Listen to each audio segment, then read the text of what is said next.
नीट परीक्षा पेपर फुटी प्रकरणावरून केंद्र आणि राज्य सरकारवर आमदार सतेज पाटील यांनी तीव्र शब्दात हल्लाबोल केलाय।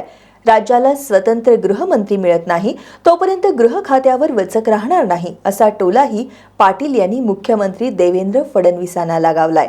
दिल्लीतील विद्यार्थ्यांच्या आंदोलनादरम्यान पोलिसांनी केलेल्या कारवाईचा त्यांनी निषेध व्यक्त केला। दिल्लीत नीट पेपर फुटी प्रकरणी शिक्षण मंत्री धर्मेंद्र प्रधान यांनी राजीनामा द्यावा या मागणीसाठी जंतर मंतरवर विद्यार्थ्यांचं आंदोलन सुरू आहे। प्रधान यांच्या राजीनाम्याची मागणी करत मोर्चा संसदेकडे जाताना विद्यार्थ्यांवर झालेल्या लाठीमाराचा सर्वत्र निषेध व्यक्त करण्यात येतोय।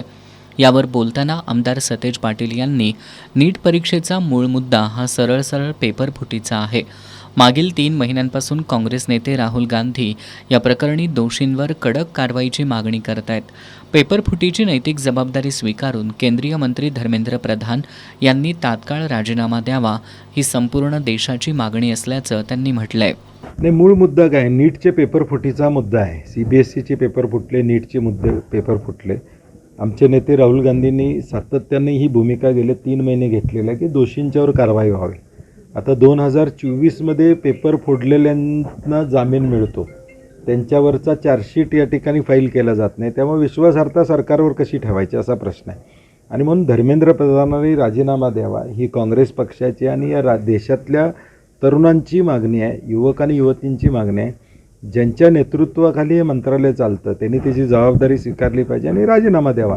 एवढी मागणी जोपर्यंत मान्य होत नाही तोपर्यंत मला नाही वाटत की या देशातली पिढी ही गप बसेल। आंदोलन लोकशाही मार्गानं चालू आहे, ते दडपण्यापेक्षा एक माणूस एका बाजूला आहे आणि एका बाजूला 1.5 कोटी युवक युवती आहेत, त्यापेक्षा एक माणूस महत्त्वाचा सत्तेतल्या लोकांना वाटायला लागलेला आहे आणि म्हणून दुर्दैव आहे देशाचं। सत्तेतील एका विशिष्ट व्यक्तीला वाचवण्यासाठी आणि महत्त्व देण्यासाठी 8 ते 10 कोटी विद्यार्थ्यांचं भविष्य धोक्यात आणलं जात असून या सरकारची विश्वासार्हता संपली आहे असा आरोपही त्यांनी केला।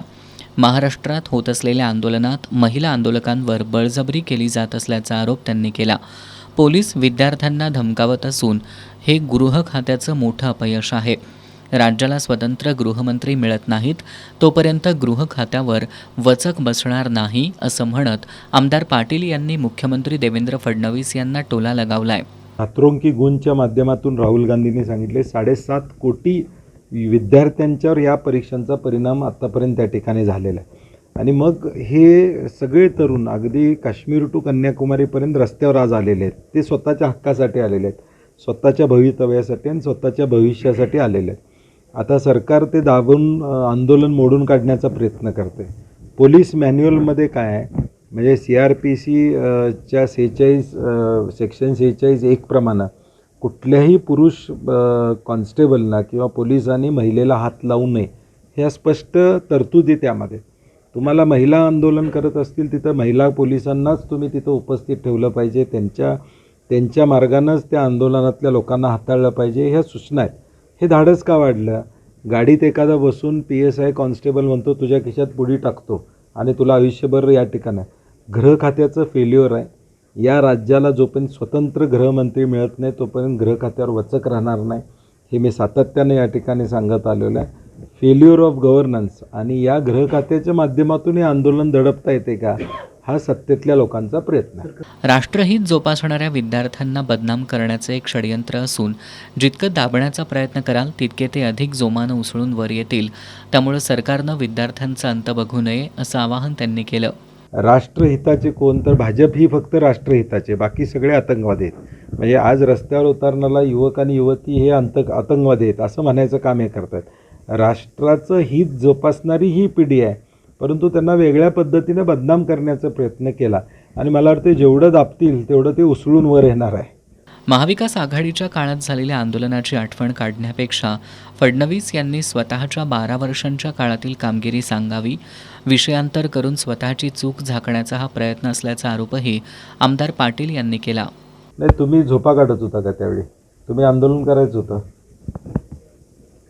जर त्यावेळी झालं होतं तर तुम्ही झोपा काढत होता काय? तुम्ही भाजपनं रस्त्यावर उतरायचं होतं, आंदोलन करायचं होतं। आता विषयांतर करण्यापेक्षा स्वतःची चूक झाकण्याऐवजी दुसऱ्याची चूक काय होती हे किती वर्ष तुम्ही दाखवणार? आता तुम्ही सत्तेत आहात, तुम्ही 1960 साली काय झाले, 1970 साली काय झालं, काय नाही हे सगळं सांगा. तुम्ही 12 वर्षात काय दिवे लावले ते सांगा ना. तुमच्या काळात आता घडतंय त्याची जबाबदारी तुम्ही घ्या असं आमचं म्हणणं आहे. आणि जर लोक रस्त्यावर उतरले असतील तर ते ऑर्गॅनिक उतरलेले आहेत हे किमान त्यांना माहिती पाहिजे. गृह खातं त्यांच्याकडे आहे. हे ऑर्गॅनिकली झालेलं आंदोलन आहे हे किमान त्यांना रिपोर्ट गेला असेल SITचा की बाबा हे ऑर्गॅनिक झालेलं आहे. लोकांच्यातला उद्रेक आहे. आता तो उद्रेक राजकीय दाखवणे आणि त्यातली हवा काढून घेण्याचा प्रयत्न मुख्यमंत्र्यांचा आहे. त्याला राजकीय झालर देणे, जनतेचा जनप्रक्षोभ जो आहे त्याला राजकीय झालर देऊन त्याची हवा काढून घेण्याचा प्रयत्न आहे. पण तसं होणार नाही. हा जनप्रक्षोभ आहे. काँग्रेस पक्षानं नेहमीच गेले 3 महिने सातत्याने या संदर्भातला आवाज उठवला आहे, उठवत राहील आणि पुढेही उठवणार आहे.